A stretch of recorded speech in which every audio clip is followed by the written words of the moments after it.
ದಿನೇ ಚಳಿ ಜಾಸ್ತಿ ಆಗ್ತಾ ಇರೋ ಕಾರಣ ನನ್ನ ವಾಕಿಂಗ್ ಸ್ಕೆಡ್ಯೂಲ್ನ ನಾನು 9 ಗಂಟೆ ಮೇಲೆ ಇಟ್ಟಿದ್ದೀನಿ. ಅಂದರೆ ಮಕ್ಕಳನ್ನ ಸ್ಕೂಲಿಗೆ ಬಿಟ್ಟು ಬಂದ ಮೇಲೆ ಅದಕ್ಕೆ ಬೇಗನೆ ಎದ್ದು 1 ಅವರ್ ಫಸ್ಟೇ ವರ್ಕೌಟ್ ಮುಗಿಸ್ಬಿಡೋಣ ಅಂತ 5 to 6 ವರ್ಕೌಟ್ ಮಾಡೋಣ ಅಂತ ಪ್ಲ್ಯಾನ್ ಮಾಡ್ತಾಯಿದ್ದೀನಿ.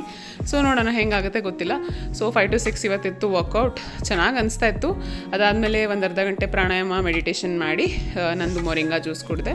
ಮತ್ತು ಲಕ್ಷ್ಮಿ ಮಾತ್ರ ಇವತ್ತು ಸ್ಕೂಲ್ಗೆ ಹೋಗಿದ್ದ, ಯಶ್ವಿ ಮನೇಲೇ ಇದ್ದು. ಹಾಗಾಗಿ ಅವಳನ್ನ ಸ್ಕೂಲಿಗೆ ಬಿಟ್ಟು ಬಂದು ನಾನು ಸ್ವಲ್ಪ ಬ್ರೇಕ್ಫಾಸ್ಟ್ ಮಾಡಿ ಆಮೇಲೆ ನನ್ನ ಫ್ರೆಂಡ್ ಒಬ್ಬರು ಲಡ್ಡು ಬೇಕಂತ ಹೇಳಿದರು ಪಕ್ಕದ ಅಪಾರ್ಟ್ಮೆಂಟಲ್ಲಿ. ಸೊ ಹಾಗೆ ಅವ್ರಿಗೆ ಆ ಲಡ್ಡುನ ಕೊಟ್ಬಿಟ್ಟು ಒಂದು ಅರ್ಧ ಗಂಟೆ ವಾಕ್ ಮಾಡ್ಕೊಂಬರೋಣ ಅಂತ ಹೋಗಿದ್ದೆ. ಸೊ ವಾಕ್ ಮಾಡ್ಕೊಂಡು ಬಂದು ಮನೆಯಲ್ಲೆಲ್ಲ ಪೂಜೆ ಮಾಡಿ ಆಮೇಲೆ ಕೊಕೋ ಪೌಡರ್ ಹಾಕಿ ಪ್ರೋಟೀನ್ ಶೇಕ್ ಕುಡಿದೆ.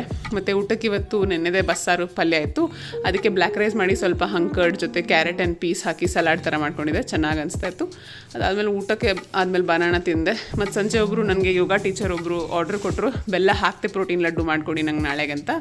ಸೊ ಇರಲಿ ಅಂದ್ಬಿಟ್ಟು ಮಾಡಿದೆ. ಬ್ರ್ಯಾಂಡಿಂಗ್ ಕೂಡ ಸ್ಟಾರ್ಟ್ ಮಾಡಿದ್ದೀನಿ ನಾನು, ನ್ಯೂಟ್ರಿ ಶಕ್ತಿ ಅಂತ ಇಡ್ತಾ ಇದ್ದೀನಿ ನನ್ನ ಲಡ್ಡು ಹೆಸರು. ಮತ್ತು ಸಂಜೆಗೆ ಸ್ವೀಟ್ ಪೊಟ್ಯಾಟೊ ಮತ್ತು ಲೋ ಫ್ಯಾಟ್ ಪನ್ನೀರ್ದು ಸಲಾಡ್ ಮಾಡ್ಕೊಂಡು ತಿಂದೆ. ಸಂಜೆ ಅಷ್ಟರಲ್ಲಿ ಜಸ್ಟ್ 11 steps ಅಷ್ಟೇ ಕಂಪ್ಲೀಟ್ ಆಗಿತ್ತು. ಮತ್ತು ನಾನು ನಾಳೆ ವ್ಲಾಗಲ್ಲಿ ಸಿಗ್ತೀನಿ. ಬಾಯ್.